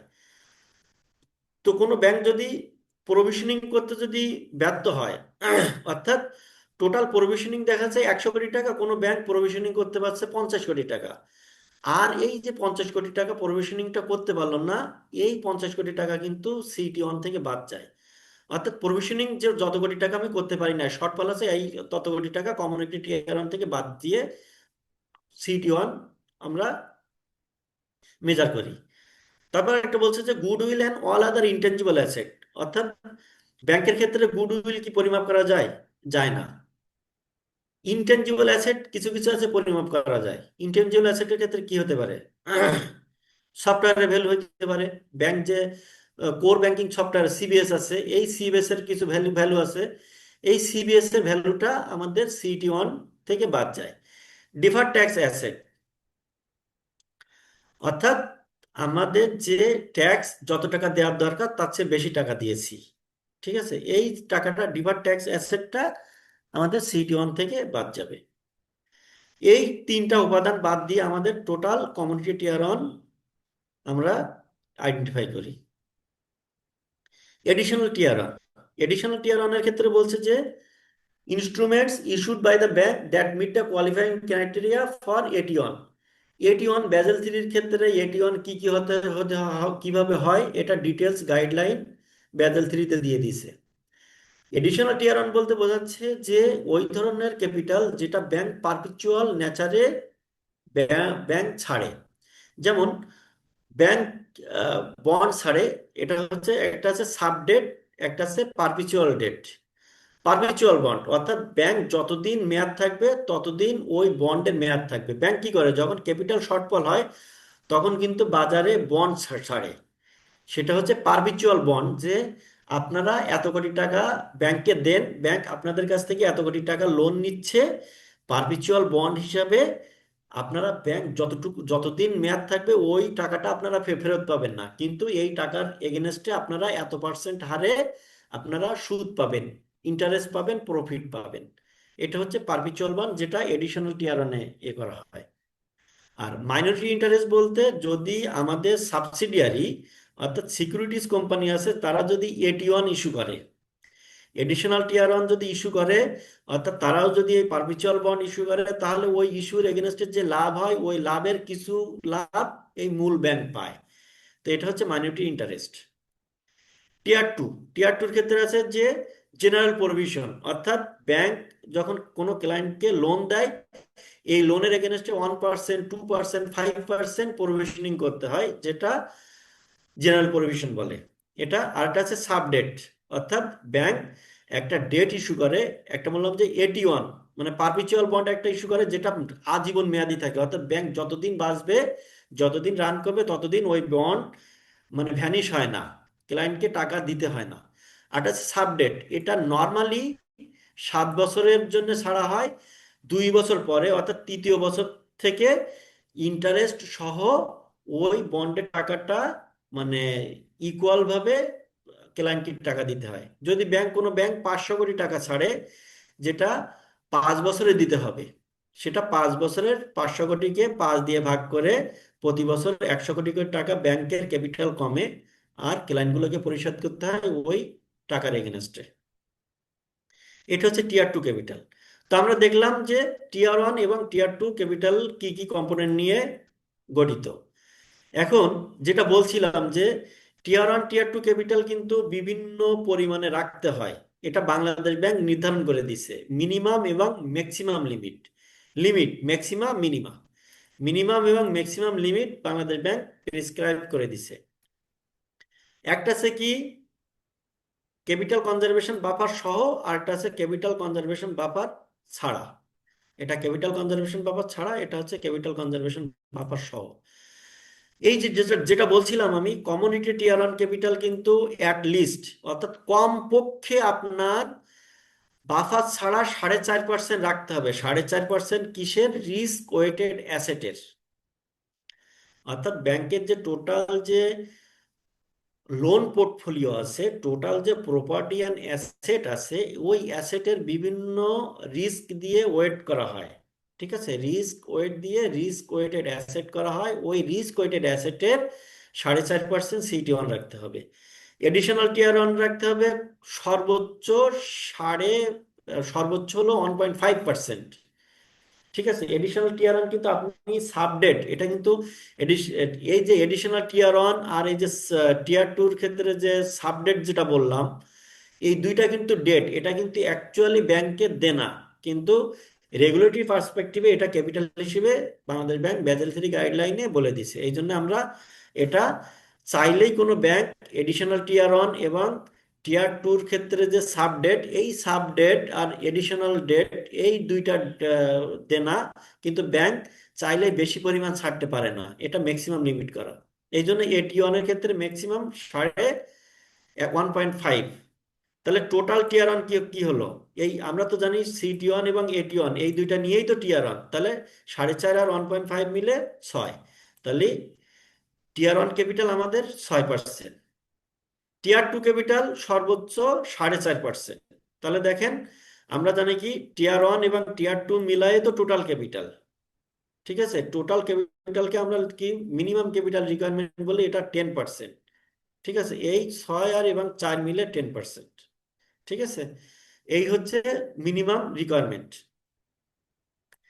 এখন ইসে প্রশ্নে যে যেমন আসে যে টোটাল ক্যাপিটাল বা রেগুলেটরি ক্যাপিটাল বা এলিজিবল ক্যাপিটাল কিভাবে বাহির করতে হয়। যদি কোনো ব্যাংক দেখা যাচ্ছে যে কোনোবার প্রশ্ন দিয়ে এই ক্যাপিটাল কম্পোনেন্ট গুলো দিল এবং এর এগেনস্টে ফিগার দিল, টিয়ার ওয়ান টিয়ার টুর যে কম্পোনেন্ট গুলো আছে দিয়ে ফিগার দিয়ে দিল, ফিগার দিয়ে বললো যে টোটাল ক্যাপিটাল, রেগুলেটরি ক্যাপিটাল বা এলিজিবল ক্যাপিটাল কত আপনারা বাহির করেন, তো আপনারা বাহির করবেন টোটাল গুলো। কিছু অ্যাডজাস্টমেন্ট যদি থাকে তাহলে অ্যাডজাস্টমেন্ট গুলো বাদ দিয়ে আপনারা টোটাল টিয়ার ওয়ান বা টোটাল ক্যাপিটাল আপনারা বাহির করলেন। এমসিআর হচ্ছে 10% অফ রিস্ক ওয়েটেড অ্যাসেট। এই যে রিস্ক ওয়েটেড অ্যাসেটটা আমি অঙ্ক করাবো তখন বুঝতে পারবেন। বিভিন্ন অ্যাসেটের এগেনস্টে রিস্ক দেওয়া হয়, রিস্ক ওয়েট দেওয়া হয়, ওয়েট দিয়ে রিস্ক ওয়েটেড অ্যাসেট বাইর করা হয়। টোটাল রিস্ক ওয়েটেড অ্যাসেটের 10% আমাদের minimum credit requirement. Capital capital adequacy ratio বা capital to risk weighted asset ratio কিভাবে বাইর করা হয়? উপরে টোটাল এলিজিবল ক্যাপিটাল বা টোটাল রেগুলেটরি ক্যাপিটাল দিতে হবে, নিচে দিতে হবে total risk weighted asset. Total risk weighted asset আমরা দুইভাবে বাইর বাইর করতে, তিনটা এগেনস্টে বাইর করা হয়, ক্রেডিট, মার্কেট, অপারেশন। এটা আমরা ম্যাথ করলে পারবেন, আপনার জাস্ট একটু মনে রাখেন। টিয়ার টু ক্যাপিটাল রেশিও কিভাবে বাইর করতে হবে? উপরে টিয়ার ওয়ান ক্যাপিটাল কিভাবে বাইর করতে হবে? উপরে টিয়ার ওয়ান ক্যাপিটাল দিতে হবে, নিচে দিতে হবে টোটাল রিস্ক ওয়েটেড অ্যাসেট। প্রত্যেকটার ক্ষেত্রে দেখেন যে টিয়ার ওয়ান ক্যাপিটাল কিভাবে রেশিও বাইর করতে গেলে উপরে টিয়ার ওয়ান ক্যাপিটাল, নিচে রিস্ক ওয়েটেড অ্যাসেট, প্রত্যেকটা কিন্তু রিস্ক ওয়েটেড অ্যাসেটের সাথে ট্যাগ করা। টিয়ার টু ক্যাপিটাল রেশিও কিভাবে বাইর করতে হবে? উপরে টিয়ার টু ক্যাপিটাল, নিচে total risk weighted asset. CT one ratio, CT one capital, risk weighted asset. AT one ratio, AT one capital, total risk weighted asset multiplied by 100। Ratio যেহেতু আমাদের ratio বলছে সেহেতু আমরা 100 দিয়ে মাল্টিপ্লাই করব। এখন দেখেন, আমরা এই স্লাইডটা আপনাদের শেয়ার করে দিব, আপনারা জাস্ট ক্যাপিটালের কম্পোনেন্ট গুলো কি কি হইতে পারে, ঠিক আছে, ক্যাপিটালের কম্পোনেন্ট গুলো কি এইটা একটু মুখস্থ করেন। টিয়ার ওয়ান, টিয়ার টু, এডিশনাল টিয়ার ওয়ান আর সিটি ওয়ান আপনারা ইয়ে করেন, এর কম্পোনেন্ট গুলো কি কি হইতে পারে এইগুলো দেখেন। আমরা পরবর্তী ক্লাসে একটা ম্যাথ করব, ম্যাথ করলে আপনাদের ধারণাটা আরো স্পষ্ট হবে। তো আমরা আমাদের একটা নির্দেশনা আছে যে সঠিক সময়ে ক্লাসটা শেষ করা, তো আমি মনে হয় আজকে মানে সঠিকভাবে শেষ করতে পারছি। আপনাদের যে যে মডিউল বিটা আলোচনা করলাম এবং ম্যাথের জন্য কিছু প্রিপারেটরি কিছু কনসেপ্ট যেটা বিল্ড আপ করার দরকার সেটা নিয়ে আমরা আলোচনা করলাম। ইনশাআল্লাহ নেক্সট ক্লাসে আমরা মডিউল সি এর সাথে আমরা একটা ম্যাথ করব। ঠিক আছে, মডিউল সি এর সাথে একটা ম্যাথ করব, ম্যাথে আমরা আমাদের কনসেপ্ট আরো ক্লিয়ার হবে। এই এই যে ম্যাথগুলো কিন্তু অনেক ইজি, জাস্ট আপনাদের ক্যাপিটাল কম্পোনেন্ট এবং মিনিমাম এবং ম্যাক্সিমাম লিমিটগুলো আপনারা জানবেন যে কোনটা কতটুকু রাখতে হয়, রেখে একটা কমেন্ট করতে বলে কিছু কিছু আহ, সালে দেখছি যে প্রশ্নের ক্ষেত্রে কমেন্ট করতে বলে। তো আমরা এই মিনিমাম ম্যাক্সিমাম লিমিটটা জানলে কমেন্টটা করতে পারবো। তো এই হচ্ছে আমাদের আজকের মতো আলোচনা। আমরা ইনশাল্লাহ নেক্সট ক্লাসে মডিউল সি আলোচনা করব এবং একটা ম্যাথ নিয়ে আলোচনা করবো। স্যার স্যার আসসালামু আলাইকুম স্যার। ওয়ালাইকুম আসসালাম। স্যার নন রিভিউয়েবল শেয়ার প্রিমিয়াম অ্যাকাউন্টে একটু বলবেন স্যার, 1 মিনিট স্যার। নন রিপেয়েবল নন শেয়ার প্রিমিয়াম রিপেয়েবল একদম হবে। মানে কি, এই যে শেয়ার প্রিমিয়ামটা নিচ্ছি, কোম্পানি যখন কি, যখন কোনো কোম্পানি এস্টাবলিশ করে তখন কিন্তু শেয়ার ছাড়ে, জি স্যার। যে আমাদের প্রত্যেক এতটা, এই যে 1,000টা শেয়ার ছাড়লাম প্রত্যেকটার মূল্য 100 টাকা। জি কিন্তু স্যার। যখন ওই শেয়ারটা ক্লায়েন্ট অ্যাপ্লিকেশন করে, শেয়ারের অ্যাপ্লিকেশন করতে গেলে কিন্তু কিছু বেশি টাকা দিয়ে শেয়ারের জন্য অ্যাপ্লিকেশন করে। ঠিক জি আছে, স্যার। যে কোনো ক্লায়েন্ট দেখা যাচ্ছে যে 50টা শেয়ারের জন্য অ্যাপ্লিকেশন করলো, 50টা শেয়ার, হুম, একটা একটা একটা শেয়ার ফেস ভ্যালু দেখা যাচ্ছে যে 100 টাকা, সে 105 টাকা দরে অ্যাপ্লিকেশনটা করলো। এই 105 টাকা দরে অ্যাপ্লিকেশনটা করলে কোম্পানির কাছে কিন্তু 105 টাকা হিসেবে ও 50টা শেয়ারের দাম দিয়ে দিল। কোম্পানি জি যখন ওকে 50টা শেয়ার দেয় তখন কিন্তু ওই 5 টাকাটা আর দেয় না, ফেরত দেয় না। এটি জি হচ্ছে স্যার। জি নন স্যার। রিপেয়েবল, অর্থাৎ শেয়ারের সাথে আমি যে টাকাটা নিচ্ছি এক্সট্রা, এই টাকাটা আমি আবার রিপে করতেছি না। এই যে জি স্যার। টাকাটা রিপে করতেছি না, এই যে টাকাটা রয়ে গেছে, এটা হচ্ছে নন রিপেয়েবল শেয়ার প্রিমিয়াম অ্যাকাউন্ট। স্যার এই যে যে অতিরিক্ত টাকাটা, এই টাকাটা নির্ধারিত কে করে স্যার? যে কেনবে সে নাকি যে যে বিক্রি করে সে? যে ছাড়বে সে। ও জি sir, okay sir, clear clear sir. Sir আমার একটা প্রশ্ন আছে হ্যাঁ, থ্যাংক ইউ স্যার। যে পারপেচুয়াল বন্ড এবং সাবঅর্ডিনেট বন্ড এই হুম। দুটার মধ্যে পার্থক্য কি? পারপিচুয়াল বন্ডের ক্ষেত্রে বললাম কি, নাম দিয়ে বুঝবেন যে পারপিচুয়াল বন্ড মানে পারপিচুয়াল নেচার। অর্থাৎ বন্ডগুলো কি, বন্ডগুলো কিন্তু মূলত কিন্তু কোম্পানির দায়। অর্থাৎ কোম্পানির টাকা দরকার হয়েছে, কোম্পানি বলছে যে, পাবলিককে বলছে যে, কিংবা কোনো এনবিএফআই কিংবা অন্য ব্যাংককে বলছে যে আমার 500 কোটি টাকা বন্ড ছাড়বো, এই বন্ড ছাড়বো, আপনারা এই বন্ডটা কিনেন, এর এগেনস্টে আমরা 10% কিংবা 15% প্রফিট দিব আপনাদের। কিন্তু জি। কিছু কিছু ব্যাংকের বন্ডের ক্ষেত্রে, যেমন সাবডেট টিয়ার 2-তে যে বন্ডটা হচ্ছে সাবঅর্ডিনেটেড বন্ড, এই বন্ডটা কি বলছে যে এর নেচার থাকে এমন যে এই বন্ডটা আপনারা কেনেন, আপনাদের প্রতি বছর একটা মানে ইকুয়াল রেশিওতে, অর্থাৎ 5 বছরে আপনাদের এই বন্ডটার টাকাও ফেরত দেবো এবং টাকার সাথে লাভটাও ফেরত দেবো। অর্থাৎ 5 বছর পরে সাবডেট কিন্তু ভ্যানিশ হয়ে যায়, এটা কিন্তু ক্যাপিটাল আর থাকে না। কিন্তু জি। যারা পারপিচুয়াল বন্ড কিনছে তখন ওই নেচারে বলা থাকে যে আপনি যে টাকাটা ব্যাংকে দিচ্ছেন, যে বন্ডটা কিনতেছেন, এই বন্ডটা ব্যাংক যতদিন থাকবে, ব্যাংকের বিজনেস যতদিন থাকবে ততদিন ব্যাংকের কাছে চাইলে হবে না, ফেরত চাইলে হবে না। আপনাকে ওই বন্ডের জন্য আমি প্রতি বছর এত% হারে ইন্টারেস্ট দিব। ঠিক আছে, কিন্তু আপনি টাকা চাইতে পারবেন না, ব্যাংকের অর্থাৎ ক্ষেত্রে পারপেচুয়াল আজীবন এই বন্ডে বন্ডটা থাকে। পারপেচুয়াল বন্ডে শুধু ইন্টারেস্ট দিবে, আর ওইটায় 7 বছরের মধ্যে তার প্রিন্সিপাল সহ ইন্টারেস্ট দিয়ে দিবে, এটাই তো? হ্যাঁ, ও সাবডেটের ক্ষেত্রে কি ইন্টারেস্টও দিবে, ওর প্রিন্সিপালও দিবে। আসসালামু আলাইকুম রহমতুল্লাহ বরকাত, শরীফ ভাই। Thank you. হ্যাঁ, আপনার তো এই 5 মিনিট ওভার হয়ে গেল। আচ্ছা ঠিক আছে, সমস্যা নাই। ওই যে একটা প্রশ্ন ছিল তো আমার হলো যে যারা ইয়ে আছে প্রশ্ন করছিল, এই আচ্ছা প্রশ্নটা উত্তর দিছিল, আমার এমনি আলোচনা শেষ। আচ্ছা, তাহলে আমরা আপনাকে অসংখ্য ধন্যবাদ, আপনি টাইমলি জয়েন করছেন, সুন্দর প্রেজেন্টেশন ছিল, সবাই হোপফুলি খুব এনজয় করছে। আমাদের ওপেন, আমাদের এই আপনার মিউট আনমিউট অপশনটাও আমরা ওপেন রেখেছিলাম, তো আমার মনে হয় এটা best option, both way communication. So হ্যাঁ, আমরা পার্টিসিপেন্টদেরকে রিকোয়েস্ট করবো যে আমরা মিটিংটা এই পর্যায়ে এন্ড করব, আবার আমরা সাথে সাথে লগ ইন করবো, আপনারা একটু কষ্ট করে আবার আমাদের সাথে অ্যাড হবেন, হ্যাঁ, যারা ওকে, জিএফআই ক্লাসটি করতে চাচ্ছেন। ঠিক ওকে, আছে, থ্যাংক ইউ। ওকে, তো আসসালামু ভালো আলাইকুম। থাকেন সবাই, আল্লাহ হাফেজ, আসসালামু আলাইকুম ও রহমতুল্লাহ বারকাতু।